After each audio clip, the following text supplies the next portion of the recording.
ladies and gentlemen, good evening to you all. Welcome, I think for most of you, once again back to ASPI. My name is Peter Jennings. If you don't know me, I'm the Executive Director of ASPI. And we're going to spend a cosy hour talking about Japan, US, Australia security cooperation. And why that topic, you might ask? Well, I think the possibilities for growing trilateral cooperation between these three countries is now looking, I think, probably stronger than we've seen at any time in the past 10 or 15 years or so, based on a significant growth in the bilateral strands of cooperation, Australia-US, Australia-Japan, Japan-US.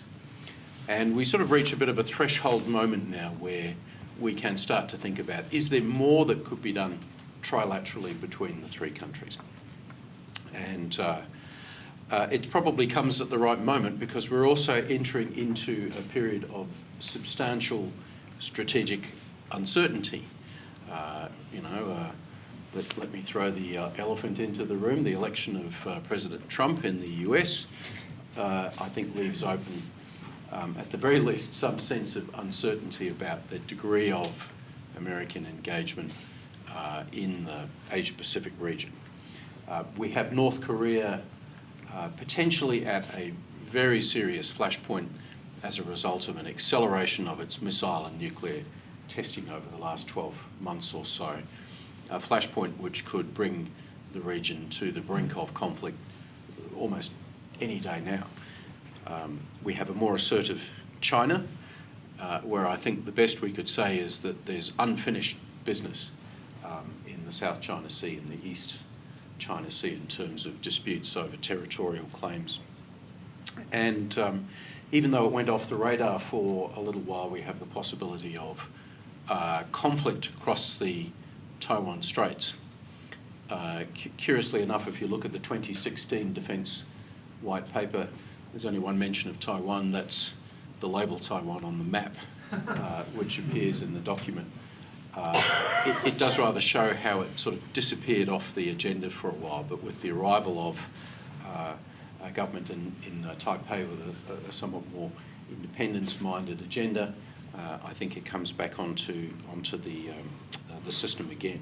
So it's the right time to be talking about the trilateral relationship, and I would suggest that it's on the cusp.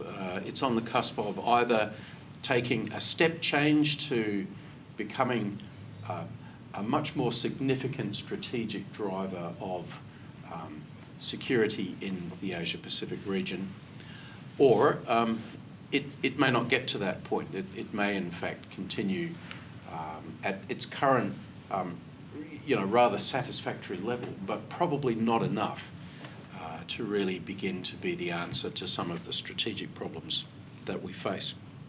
So this seminar gives us the opportunity to explore some of these possibilities with a stellar audience of people that are steeped in these relationships that bring career-wide experience in terms of thinking about how Australia, Japan and the United States interacts.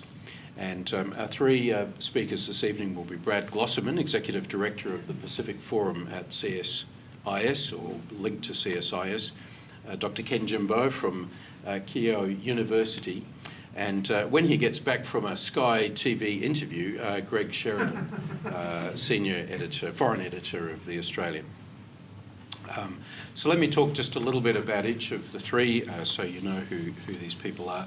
I'm going to allow each of them about 10 minutes or so to set the ground with some of their own judgments about the prospects for the trilateral relationship.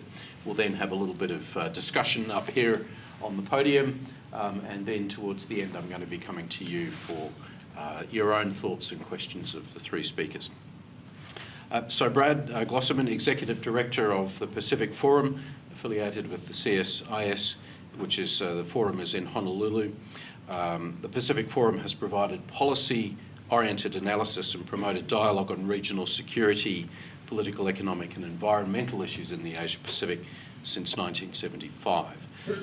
Brad is the co-author with Scott Snyder of the Japan-South Korea Identity Clash, and he's also the author of a publication which he happens to have with him. I have a 3-year-old son, so I really need the royalties.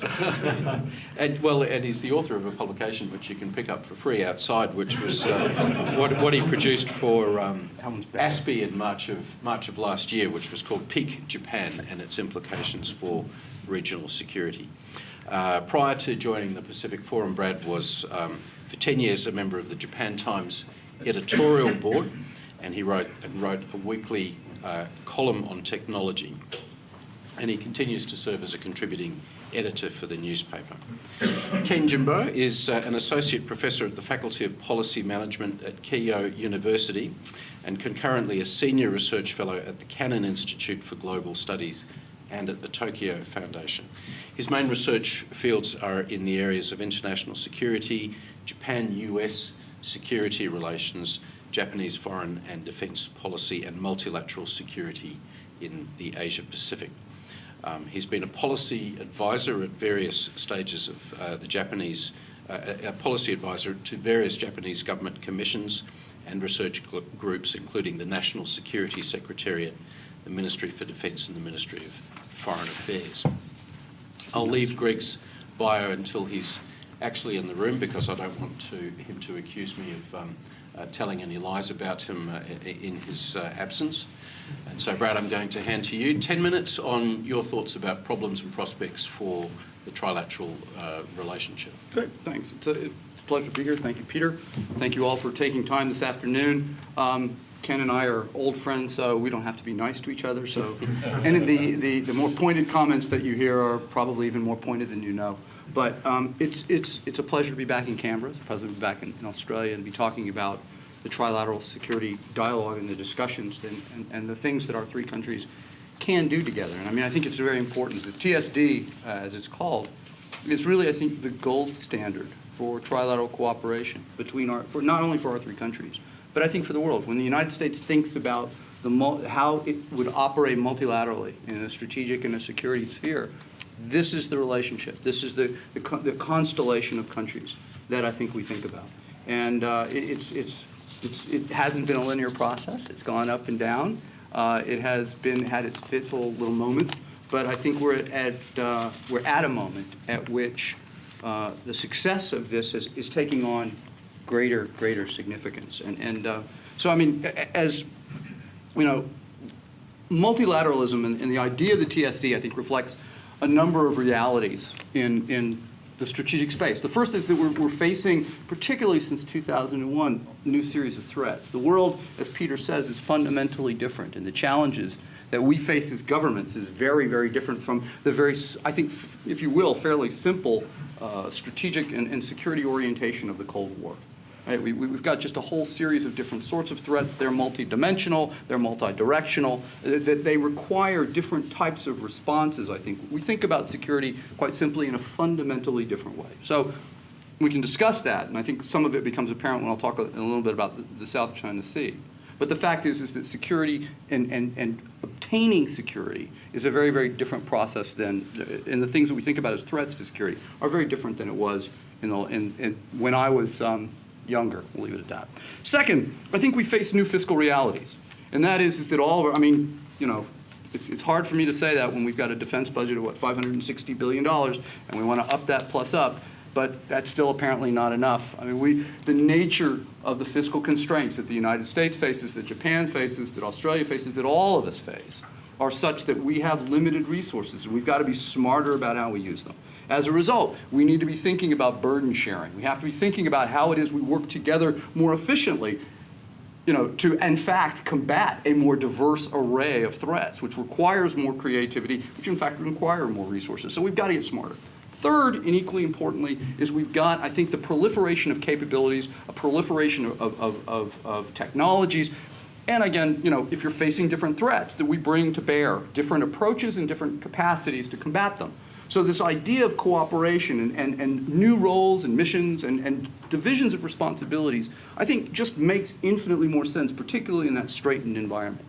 And, you know, the United States, as someone who's spent the last, half of my life thinking about much of the world through a Japanese prism, through the 10 years there and then the 17 years I've been in Hawaii since then. And the fact of the matter is, if we think about hard power as Americans, and I think Australians will probably think about hard power pretty much well, the Japanese are not so hard power oriented. You know, crudely put it, one could say they're more mercantilist. They are the progenitors of the idea of comprehensive security. And I think that it's precisely the need to get out of our pretty much tunnel vision approach to security that makes the trilateral, makes the cooperation, the trilateral, multilateral approach, makes so much more sense. And I think it's something that really drives the TSD and drives our trilateral arrangements, but also is the measure of the success. So that's, I think, the context in which we think about these things. There was an attempt, I think, to think more systematically about this kind of reorganization, if you will, of security methodology in the rebalance, along with the rebalance. And the idea, I think, integral to all of this really was an idea somehow that the United States had to fundamentally reconfigure the traditional hub and spoke, San Francisco model, whatever you wish to call it, that had guided American thinking. And what we really wanted to do was, if nothing else, certainly strengthen the connections between the spokes, and so encouraging both the bilateral connections between our two allies and South Korea in particular, hopefully the Philippines and hopefully Thailand, and also bring in other parties and partners, like-minded nations, whether it's Singapore, whether it's Vietnam, whether it's India, but try, if you will, to network in more creative ways our security partners. Thicken the weave in ways that there is far less of this kind of hub and spoke system. And so the rebalance, I think, was fundamentally based upon that approach.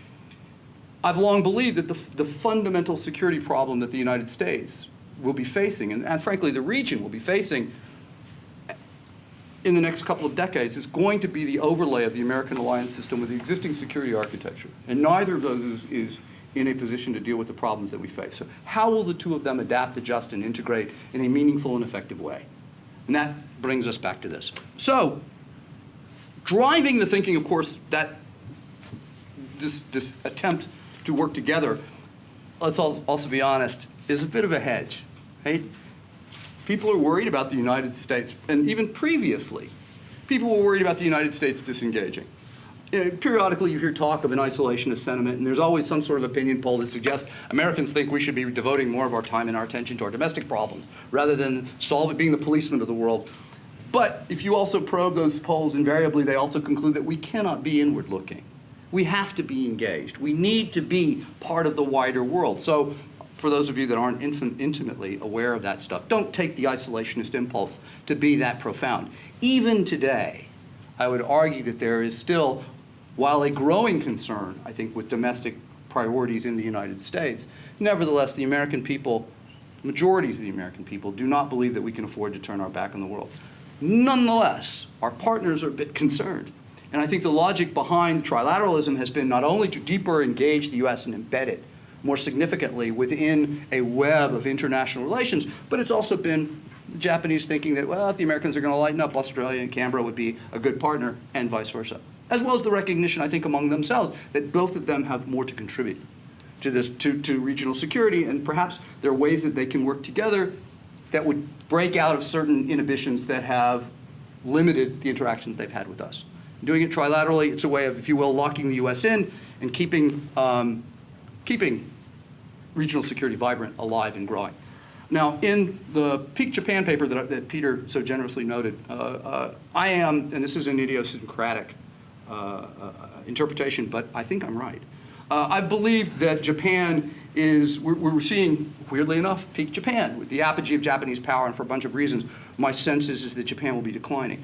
One of the things that I've argued that we should recognize that, we being Americans, the Japanese, and of course the Australians, we should recognize that, and yet, while we are careful about our expectations, one of the most important things that we need to do as an ally and partner of Tokyo is to counter its inward-looking tendency and try to drag the Japanese out into the world and make sure that they don't, in fact, pursue uchimuki to an extreme, if you will, and become so inward-looking. And I think that ideally, the trilateral concept is one way, pulling Japan out, valuing the contributions that Japan can make in important ways, and hopefully keeping Japan engaged. And in Australia, I think that if anything else, it's a chance for Australia to flex its muscles, to break out of a certain straitjacket that perhaps has been imposed over time as a junior alliance partner, which, the pejorative is somewhat intended, and nevertheless be more engaged and do more and contribute more within the context that I initially outlined. 2 minutes, Brad. 2 minutes, and I'll skip the South China Sea. So, what do we do about the trilateral? We'll talk about the South China Sea.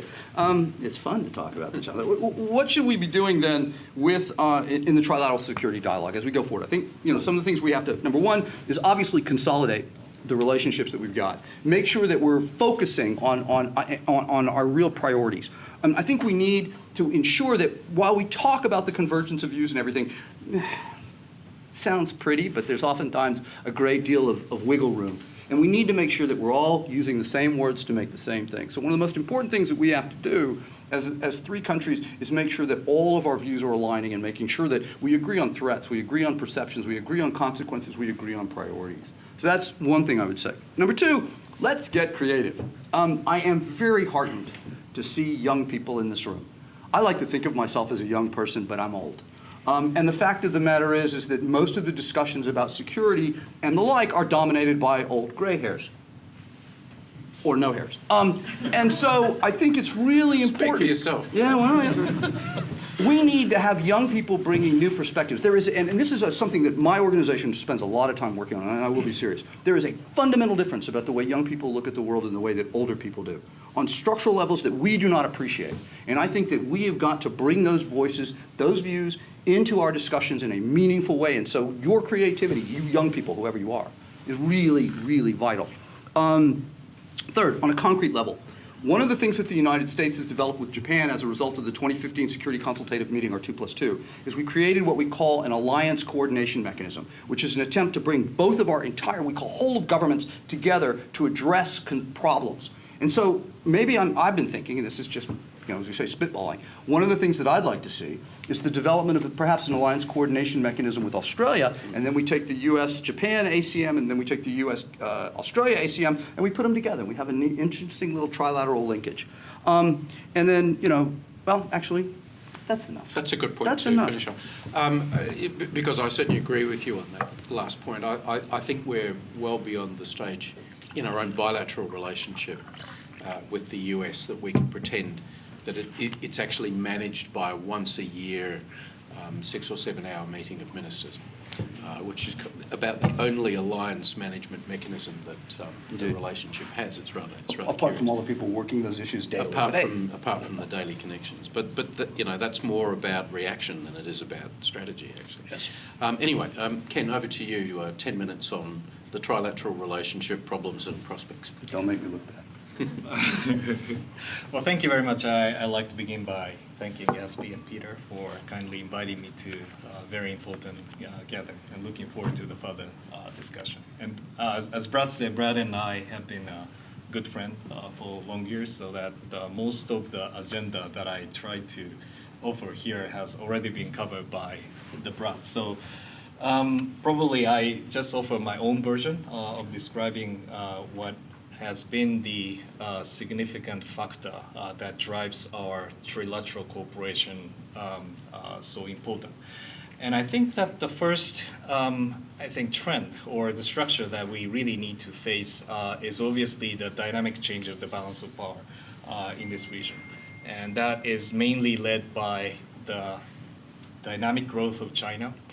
For example, from Japanese defense policy perspective, 2005, almost like 12 years ago, was the time that Japanese defense budget and Chinese officially declared budget was almost equalized, so that we were more confident about securing our air and naval superiority if something happens. We do have the upper hands in escalation dominance until that age. But now they are spending like a 3.7 times figure, and probably in 2020, that's going to be 6 times bigger, and 2030, it's going to be 10 times bigger than us. So, they already have like 800 fourth generation fighters, a lot of submarines, a lot of like anti-air, ship cruise missiles, that creates the the wider attention of the so-called the anti-access and area denial capability. So if something happens in Korean Peninsula, Yellow Sea, East China Sea, that China can employ those capability at least to deny the U.S. access to this region. So we are looking at a very different formula than what we had in the past, and we really have to explore what would be the alternative to deal with that perspective. So Japan has to align itself to how to deal with this situation throughout what the Brad described about U.S.-Japan consultation processes, new defense cooperation guideline, and the Japanese cultivation of our own defense capability to deal with the new domain that I'm going to describe later. But the dynamic change of the balance of power is not all about China, but it is also about the emerging Asian states. Rest of Asia are also developing their own capability. Look at India, Southeast Asia, Australia, they are all growing. So 20 years ago, we only had a very symbolical confidence building among ourselves. But now we're having a more practical cooperation, which make a lot of difference, especially for the maritime security, anti-piracy cooperations, non-traditional security. That has actually creates a lot of practical difference among our cooperation. That creates the so-called inter-spokes cooperation makes more relevant. Used to be hub and spoke system. The United States offer a lot of like a security guaranteed assurance to the region, and that is based primarily on the bilateral basis. But now we do have a more regional coverage of the capability, cooperation among our militaries that also make a lot of differences in dealing with, especially on the non-traditional level and also at the maritime security cooperation.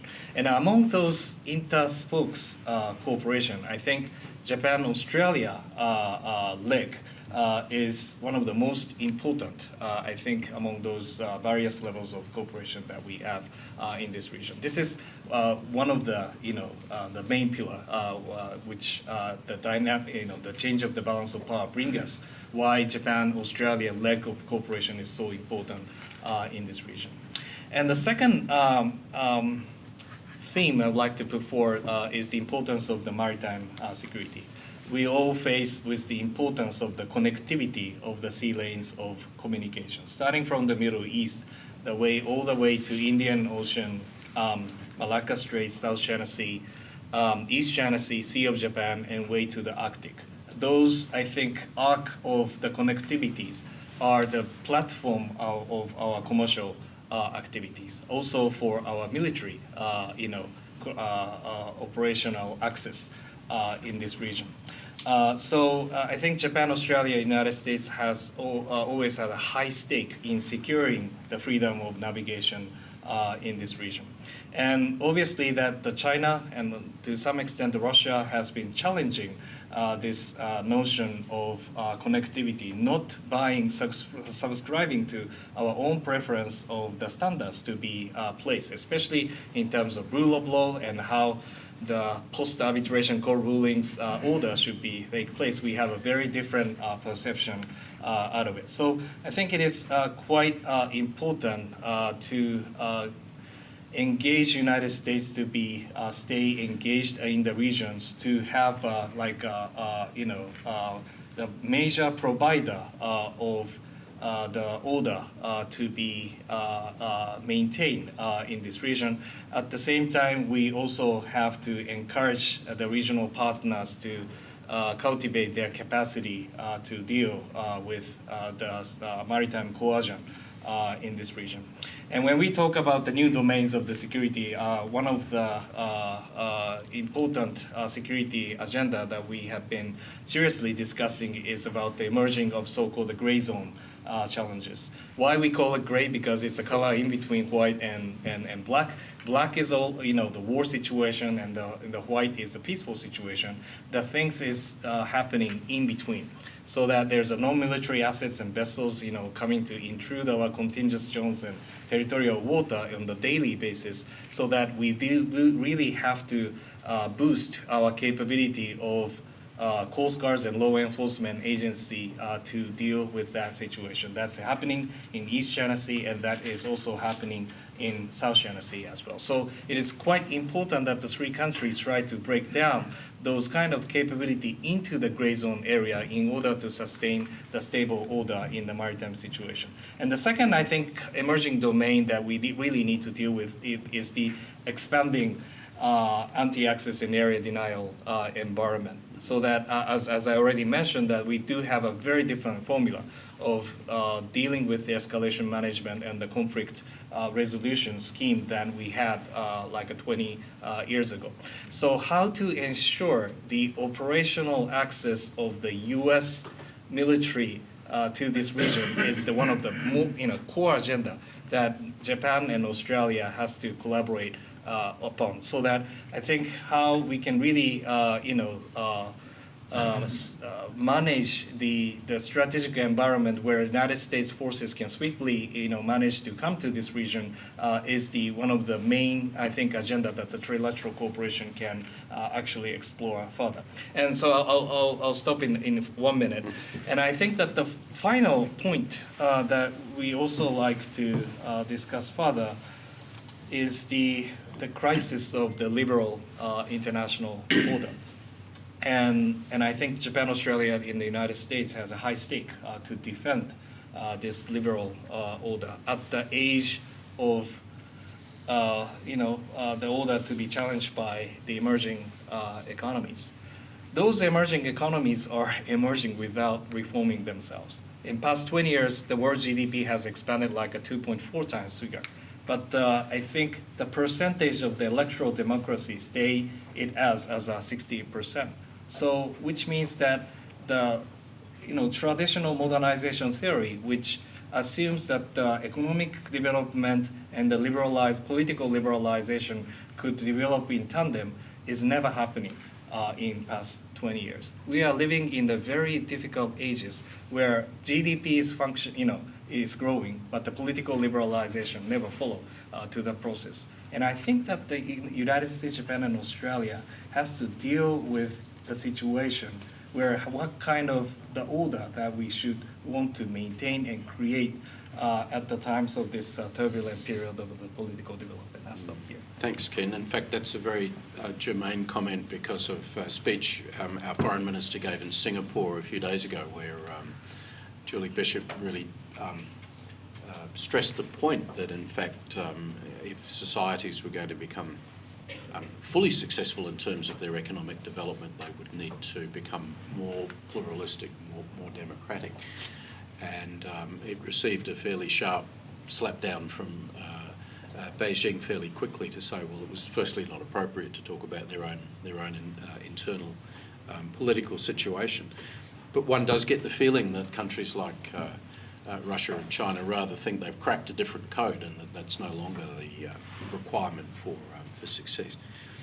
Well, I'm pleased now to be able to introduce Greg. It just remains for you to sum up the conversation. I think. No, Greg, what we've done is I've given each person here 10 minutes or so to talk about problems and prospects in terms of trilateral cooperation. Let me just tell the audience a little bit about you, although I suspect they'll know of you pretty well. Greg is the Australian newspaper's foreign editor. He began his journalistic career over 30 years ago with The Bulletin, and his coverage of, in fact, Vietnamese refugee stories in the period after the Vietnam War sparked a lifelong interest in Asia and regional politics. He joined The Australian in 1984, worked in Beijing, Washington and Canberra, before returning to Sydney as foreign editor in 1992, a job you still have, which must be something of a record, I think, in any newspaper. Greg's written quite a large number of books, mostly around foreign policy in the Asia Pacific, and also on the Australia-US alliance. But I wanted to read you the title of his most recent book, which was a different kind of cut altogether. When We Were Young and Foolish, a memoir of my misguided youth with Tony Abbott, Bob Carr, Malcolm Turnbull and other reprobates. And this is a book that is published by Allen and Unwin and available for $32.95 at many outlets around the country. Greg, you have 10 minutes to talk about, not about the book, but about the trilateral relationship.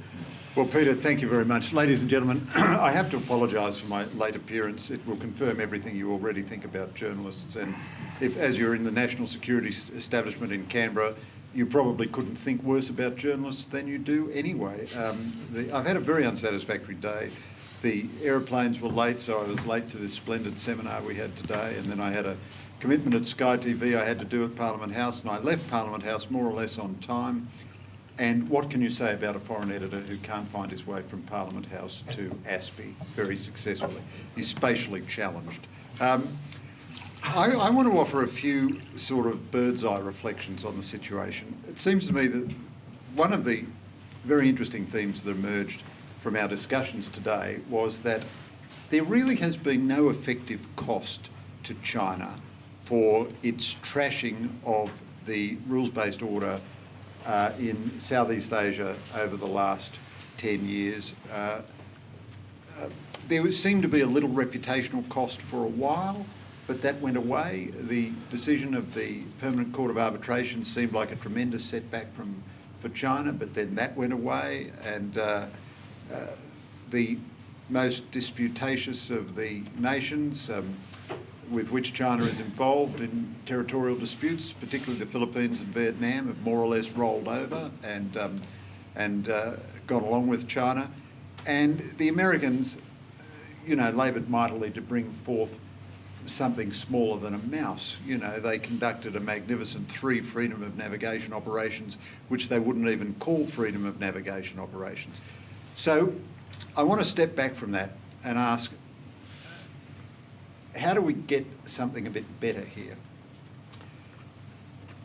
It's sensible for us to work towards our objectives, which is to engage the Americans in the region, to cooperate closely with our friends and allies like Japan, and to convince the Chinese to moderate their behaviour. It's also sensible for us to realise that our leverage and purchase on these issues is very, very small. And that is because the two big players, we have really no idea what they're planning to do. Both Beijing and Washington are enigmas wrapped in riddles inside puzzles at the moment. And, there's a long tradition of being sinologist and pretending to have a Gnostic knowledge which allows you to interpret the, obscure moves of the Chinese Politburo. There is now a new industry of Trumpology. There are Trumpologists, and many of us practice this. And we're just like sinologists. We always get it wrong, and the more we get it wrong, the more we're invited to declaim further and further on the matter. In terms of Southeast Asia, we have no idea really what Xi Jinping's ultimate ambitions are, or if he has ultimate ambitions. Perhaps he's just a good old suck-it-and-see pragmatist in the tradition of the dusty Leninist bureaucrats which have typically dominated Chinese politics in the post-Mao era. He has more or less trashed Chinese institutionalism and restored one-man rule of the kind we saw, with totally different policies, of course, but in a sense of the kind we saw under Mao and of the kind we saw under Deng Xiaoping. I was a correspondent in China in the time of Deng Xiaoping, and friends of mine who were socialists used to lament the fail of socialist legality in China. Deng Xiaoping ruled, but he held no formal positions. Xi Jinping is in a sense the same and the reverse. He rules and he holds all formal positions. His titles would be longer, I think, than those of Kim Jong-un. And in the end, we don't know what he plans. It's impossible to know if he would have stopped if he'd encountered any serious opposition. Now, let's switch quickly to the Americans, because it's more fun to talk about the Americans than the Chinese. We have no idea how Trump is going to behave in Asia or in Southeast Asia. But I would put to you that the American retreat from Southeast Asia and from global leadership generally began decisively not under Trump but under Barack Obama. Specifically on Southeast Asia, Obama in a way was not entirely dissimilar to Bush. The first 4 years of Bush were very good in Southeast Asia when he had Colin Powell and Rich Armitage. Powell never missed an ASEAN regional forum meeting, and he attended every AMM post-dialogue and so on. You'd die with these ASEAN acronyms, they drive you nuts. But anyway, Powell turned up once a year very faithfully. Condoleezza Rice became Secretary of State. She wasn't interested in that kind of rubbish, and she didn't go to the ASEAN meetings. And for a little while, her deputy went, Bob Zellick. Then he lost interest and left the administration altogether. So you got a bit of drift in the second Bush administration. In the first Obama administration, you had a genuine focus on Southeast Asia, emerging out of really Kurt Campbell, who was close to Hillary Clinton. Clinton deserves a lot of credit for it, but it was really Kurt Campbell who drove it. Often the Assistant Secretary of State for East Asia and the Pacific is quite a pivotal person in American administrations. Obama saw, his first 4 years, he saw that he had considerable figures in his national security positions, Robert Gates, Hillary Clinton, and after 4 years he said, I'm never going to make that mistake again. And he appointed absolute lightweights thereafter, who wouldn't have made an impression on a soft pillow and had not the faintest interest in Asia. Bob Carr's diary is not popular amongst officials in Canberra, but it's worth reading just for the cable that Kim Beazley sends about John Kerry's complete lack of interest in Asia and complete lack of interest in Australia, and the inability to get Kerry even to meet Kevin Rudd. And really there's no one on planet Earth whom Kevin Rudd hasn't met, except perhaps for John Kerry. So where does this take us? I think China's actions in the South China Sea have to be seen in the context of the adventurism also of Russia and of Iran in the second 4 years of Obama. They saw that they were pushing against an open door. And winding up my comments, but the point I want to make out of all this is that I don't think Southeast Asia collapsed or drifted away from America, or the internal dynamics of each Southeast Asian nation made it impossible for them to cooperate properly with the United States. What happened is that the United States lost interest, and I think Southeast Asia was completely ready to respond to American leadership. I mean, in the second 4 years of Obama, Danny Russell, God bless him, a very, very sweet guy, but really, for goodness sake, he was the Assistant Secretary for East Asia and the Pacific. Normally a pivotal position given to a friend of the President or a friend of the Secretary was given to the most faceless and anonymous bureaucrat ever produced in Washington. America shunned Thailand after its military coup, but the military coup stopped the developing civil war between the red shirts and the yellow shirts, and it was a military government which doesn't kill anybody. And so with that sagacity for which only the Obama administration could claim credit, it shunned the Thais. As a result, China rushed in, filled the vacuum, and now the Thais are quite likely to buy Chinese submarines. The fecklessness of the American performance in the second 4 years of Obama. I'd go a lot to Hawaii. I love going to Hawaii. I love PACOM. I've interviewed every SINCPAC or PACOM since Adam was a boy, and I just love listening to them, none more so than Harry Harris. It's almost pornographic, the pleasure I get when I hear Harry Harris. But in the end, I came to this conclusion. Whenever I was with Harry Harris, I felt, I'm with you, Admiral. You take me, I'll get on that damn aircraft carrier with you, I'll go. But then, in the cold light of day, I'd think, if Harry Harris can't convince Washington, what makes him think that he can convince Canberra, much less Bangkok or Kuala Lumpur or Jakarta? So that leads me, and I promise you this is the final point, Peter, to this question. If Trump and his administration become serious about Southeast Asia, America can recover its position of leadership there, and we can redevelop a consensus around the rules-based order and territorial integrity and all the rest. I'm reassured by the quality of the cabinet that Trump has appointed. Tillerson, Mattis, Kelly, McMaster, these people are several standard deviations better than the people they replaced from the Obama administration. But do they have any influence? They're not allowed yet to appoint their deputies. How can you have a Secretary of State and a Secretary of Defence who aren't allowed by the White House to appoint their deputies?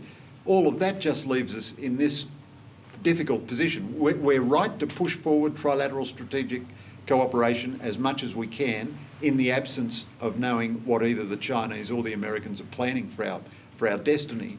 But all of the region, us included, are sitting here wondering what Trump is going to bring to Southeast Asia. Okay, Greg, thanks. Now, I'm going to ask two quick questions of each of you, and the discipline required is I need 30-second answers to each, and that will make for 3 minutes before I go to the audience for questions. And my first question is this.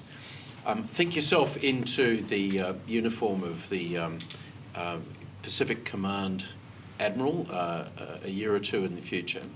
And my question is, so what would be the one thing that you would most want to do to strengthen the possibility for trilateral cooperation between Australia, Japan and the US? And we'll go in the original order. So, Brad? I pass. That's a very particular question. I mean, for trilateral cooperation, I mean, I think the first thing I'd want to do is have some serious trilateral operational discussions or discussions about agreements on threats, on priorities as I identified earlier, to have our policy planning staffs, our J5s, sit down and reach consensus on. So more structured dialogue between the three. More focused, more operational dialogue, I think. A policy dialogue, yeah. Okay. Ken, what's your one thing to improve the trilateral cooperation? Well, I think it is important to stay on course about the existing training exercises programs in this region, Cobra Gold, for example, and also Balikatan, and some of the planned, the canceled under the canceled training exercise process under the present utilities should be, I think, revitalized. That has been the platform for not only those Thailand and Philippines connect together with the United States, but it's a regional platform that the three countries can actually plug and play with military-to-military relationship in this region. Okay, thank you. And Greg, you've got your Admiral Harris moment. So, look, I think, Peter, the thing is, I agree entirely with what both Brad and Ken proposed, but I think the critical thing I would try to secure is public political leadership. One of the problems with Obama was that he never made a speech about Asia in the United States. He made sweet speeches about Asia in Asia, but he never talked to the United States about the importance of Asia to the US. And you want very explicit, strong, clear, firm, consistent, repeated political leadership about the importance of these relationships. You want unapologetic Japanese and Australian Prime Ministers talking directly about the military exercises that we're going to have together, and you want the American President and Secretary of State and Assistant Secretary of State also projecting that narrative. Yeah. Well, so dialogue, operational cooperation, political leadership, that all makes sense.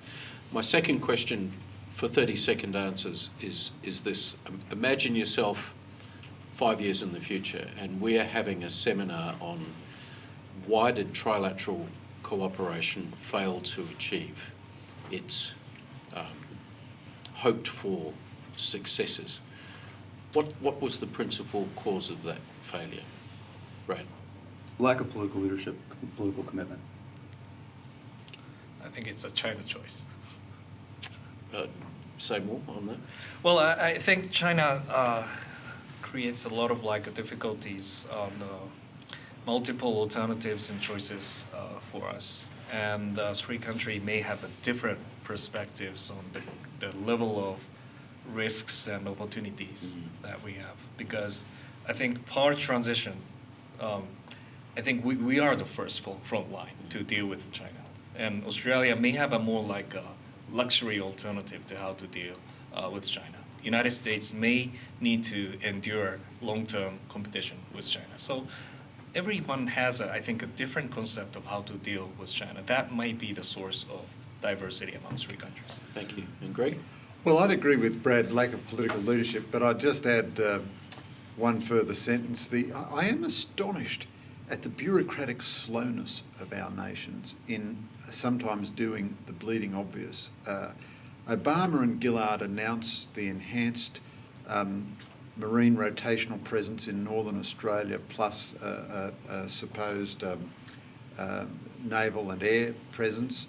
And then we spend 5 years arguing about who's going to pay to have the lawns mowed outside the base or something, and nothing happens. This is a giant strategic moment full of political import, pregnant with historical implications, and then somehow or other our respective bureaucracies make sure that nothing happens. Shinzo Abe and Tony Abbott conceived this really profound strategic breakthrough of Japan supplying conventional submarines for Australia, a chance to really affect the strategic identity of Japan, to enmesh Australia and Japan tightly in a strategic partnership, to bring trilateral cooperation to a level that's never before been seen. And everybody makes a mess of it.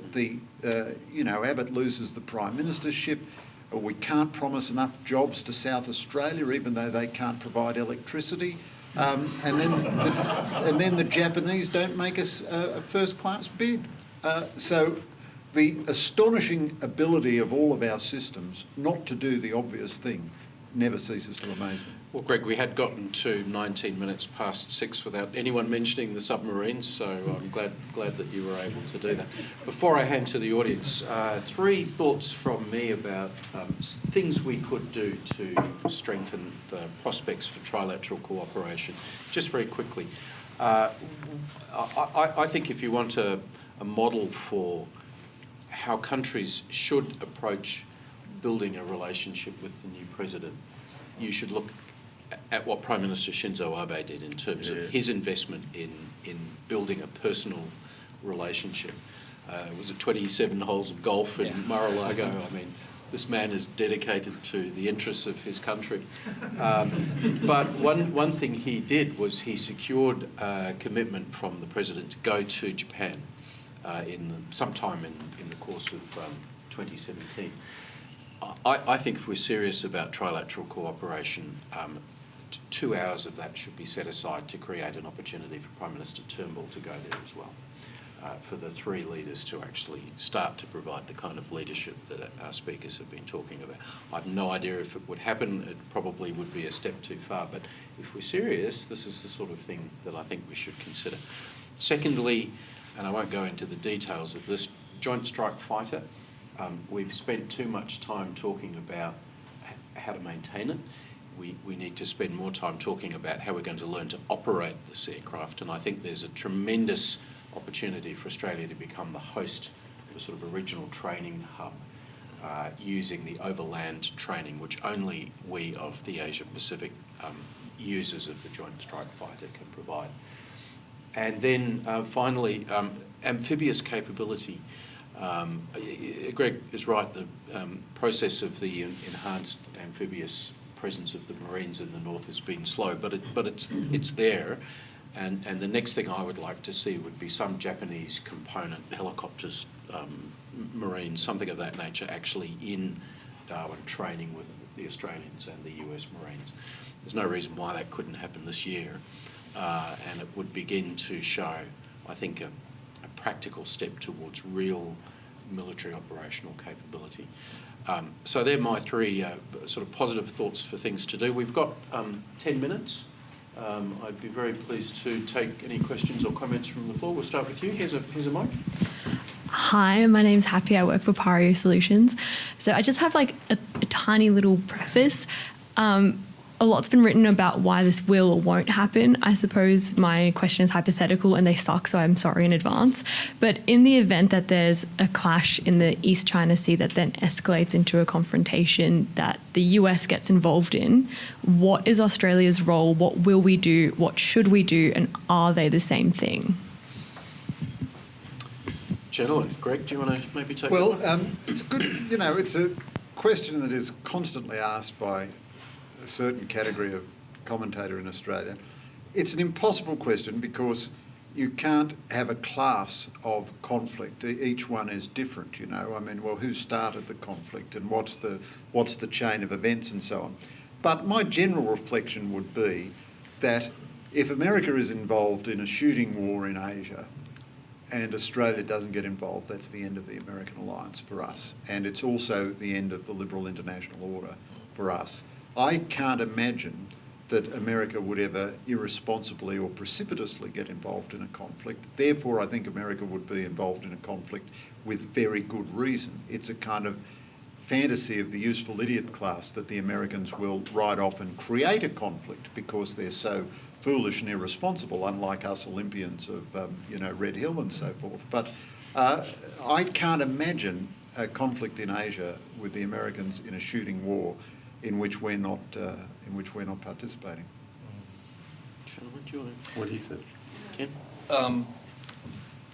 I think one of the most important element of the U.S. extended deterrence is to manage the breakthrough of the window of opportunity for China to penetrate in that situation, and that is the Senkaku. And so it is always important for our leaders to make sure to convince that U.S. President, Secretary of Defense and State to commit the Article 5 coverage, which under the U.S. Japan Security Treaty should actually encompass the Senkaku as a part of it. So that has been done under the Trump administration as well, which is very much convincing reassurance of the U.S.-Japan alliance. We're not sure whether Australia is a part of the operation in those escalation management because Article 5 is very much important as a functioning of the symbolism for signaling to China. The United States will come into that operation. But two things. One is that things are happening below the surface of the Article 5. That is Coast Guards, investigation vessels, fishing vessels, all around. We are dealing with something below the surface of the Article 5 issue. Second, we have just revised the U.S.-Japan Cooperation Guideline and also revised our security legislation, which allowed not only the United States, but Australia and third party to come and plug and play with our facilities. So our logistics support used to be only available for United States, but now it's only also applicable for Australia. So we are ready to accept you during the contingency. Thank you. Next question. Hi, thank you. My name is Penny and I'm a student at the National Security College at ANU. So my question comes back to amphibious military operations. So first of all, I'm a little bit hesitant to ask now that Greg's talked about the incapacity for bureaucracy to move forward. What do you think the possibility of harnessing joint amphibious operations could be between particularly Australia and Japan? And then what could the benefits and backlash of that be for the Indo-Pacific region and particularly the States? Could I maybe start on that one and then throw it to the others? I think when the enhanced marine cooperation was announced back in 2011, it was actually said at the time that both the US and Australia wanted to have the opportunity for third parties to become part of that exercise. And that has happened to some extent. The Indonesians have been involved, for example, in past years. But I think a natural partner for Australia and the US is Japan. Japan has a pretty good quality amphibious capability within its self-defence force, and we have now a sort of if I can borrow a phrase, a centre of excellence being established in Darwin for that type of training to be undertaken. In fact, the country that's least experienced is us, because we really need to work out how we can do this type of training ourselves. I think the immediate application, if there was going to be a use of a trilateral amphibious capability, would probably be in a humanitarian response to some sort of disaster. But that's really just the start point of what needs to be, I think, a much more thoroughgoing process of thinking about how you use this in higher levels of military contingencies. How would others react? Well, it needs some smart diplomacy to not blindside neighbours that this is something that should be embraced rather than seen as a risk. I think it would worry China because I think China's view on this, frankly, is they don't want to see other countries of the region cooperating together in military terms. So we have to, it goes back to the question of political leadership. I mean, do we see more value from the experience of doing that? Or do we worry, as Bob Carr says in his autobiography, of, how does this play in Beijing? Because that then becomes the veto of any form of trilateral cooperation that we might want to think about. Folks? It's mostly about Japan and Australia. I mean, I would take a little issue. I mean, my understanding, we're doing some training with the Japanese and amphibious with the Marines in California. I think the Japanese actually ran the amphibious part of the RIMPAC last year as well. So, I mean, we're working together. From the people that I know, the Marines that I know, they're not quite as complementary with the Japanese capabilities. I mean, the SDF has a long way to go, particularly working on jointness generally. Right. And so, I mean, it's important. As you note, significantly, the Chinese are not going to be happy with this, but then, I think one of the most pointed things we can do is practice island taking exercises. That sends pretty good signal to Beijing. If they're not happy about it, then maybe they shouldn't take any islands. We're okay then. I'll just add one sentence, really. It's astonishing how easily the Chinese bluff Australian governments. I mean, for complicated reasons, Stephen Smith, as Foreign Minister, wanted to pull out of the quadrilateral strategic dialogue, which had a kind of half birth or a partial birth abortion or something involving India, Australia, Japan and the United States. So he told me that one of the reasons he did this was because it annoyed the Chinese, and then he made the announcement in the company of the Chinese foreign minister in order to score brownie points with the Chinese. The truth is you can't score brownie points with the Chinese. It's silly, it's a waste of time. There are ways you can do things which they won't like, which minimise the likelihood of them overreacting. So you announce it in a straightforward way, but perhaps without too much drama. The downside of that is you need a bit of drama to get through to your own people that something's happening. But the more, John Howard's style with the Chinese was very effective. He'd just say to them, well, if you want to talk about the things we disagree about, you can. If you want to talk about the things we agree about, you can. It's up to you, really. And I think the less drama, but don't let them veto something like that, which would be a good thing to do, and they would certainly try to veto it. But as I say, I'm just astonished at how easily they bluff us out of doing anything. We've got time for maybe one or two more quick questions. Or no questions. Well, here's your last opportunity, folks. Well, we are at time, so I will call a halt. I wanted to thank Ambassador Sumio Kasaka and the support of the Japanese Embassy for making this event possible. If you want to track how this relationship is going, I'd recommend that you have a look at the Ambassador's speeches, which are a very good record of what's happening in the diplomacy of the three countries. And all that remains is for me to ask you to thank our three speakers.